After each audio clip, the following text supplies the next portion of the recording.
Okay, thank you. So Jody and April have done some really exciting data linkages already in this paper, and if my slides will advance, I'm gonna, here we click. Oh, sorry. Okay. So I think I wanted to sort of put this into context of some of the many policy contributions that the authors are making, and then sort of think about some of the other additional questions that can be answered with this data linkage. They've done kind of a ton of work already that is hard to appreciate in a 15-minute talk, but I think just even the patience of putting a lot of these data sets together is really exciting and lets us look at a lot of new questions going forward. But I think thinking about this in sort of the broader literature that tries to understand whether we're doing a good job in the DI determination process, right? Are we sort of targeting the right folks? And they are showing us a non-trivial number of people who are sort of denied at their first application who do go on to be disabled, raising some questions about whether these people should be given benefits earlier, or whether there's a lot more going on in people's lives that happens between applications, and the HRS survey data may be a really nice way for us to better understand that, right? The majority of those denied due to work capacity do go on to receive benefits through appeals and reapplication. So I really wanted to know a lot more about what's happening between the initial denial and subsequent acceptances among these people.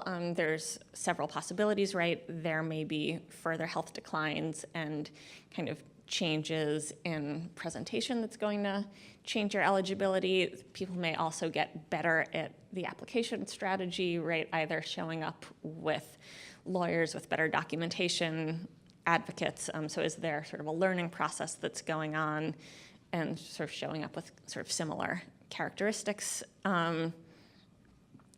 Another thing that was interesting in your tables is across all of your comparison groups, there was a non-trivial share of both rejected and accepted applicants who report very good health status, right? And I was kind of puzzled about who these people are and whether there's some recovery going on, whether you tell HRS survey questioners different things than you report in your application. And so learning more about those seemed like a totally different paper, but now that you have the data, one that might be interesting to consider. And then finally thinking about this group versus people who come into OASI through different channels, right? So even a lot of the people who do not ever interact with SSDI in any way are claiming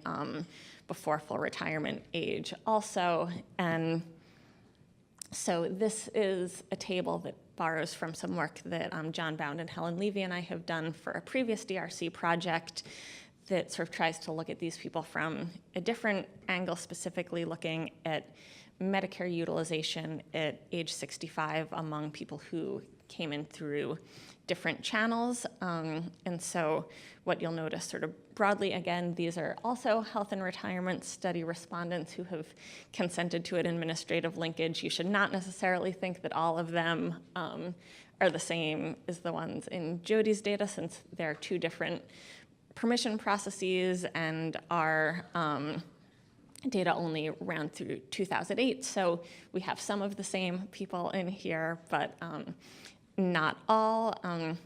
So particularly, we end up with only 40 rejected DI applicants by the time they're age 65 and have consented to the Medicare linkage. What you'll see is they are using somewhat more healthcare utilization at age 65 and sort of less so at age 70 than those entering OASI through other channels, and this group that is coming in through DI is particularly elevated in utilization and appears to be in poor health. But even when we compare the groups coming in at age 62 through 64, so claiming prior to full retirement age, we see differential utilization compared to those at 65, right? So there are a number of people who have some amount of health limitation and are claiming early, but without interacting with DI, so understanding what's making the accepted and rejected applicants different from this group that doesn't claim. And so I think as you go forward, you can use some of these control groups to take out some of the other trends that are going to be going on, since everyone is getting older and likely to leave the labor force for a number of reasons as you're studying them. But additional HRS survey questions and data linkages can help fill some of those gaps, right? So you're already getting the most painful set of job characteristics from the ONET. There's also some survey measures that I think would be nice to see, obviously with the many challenges of being self-reported, but available and less administratively clunky. There's also some survey questions around employment shocks. So we have it's entirely possible that the number affected by mass layoffs and the number who show up in your linkage is going to be like 1 or 2 people, but from the discussant prerogative, there's at least potential there, as well as things like state economic conditions, some of the health shocks that Courtney was talking about that may also be sort of good identification or information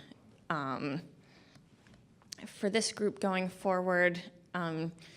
Also, HRS gives you a nice way to identify some of these possible comparison groups that you might want to look at. So people who appear to have similar levels of health limitations. So there's a few questions that we had looked at, right? Both reporting that your health limits your ability to work, as well as limiting housework and other activities.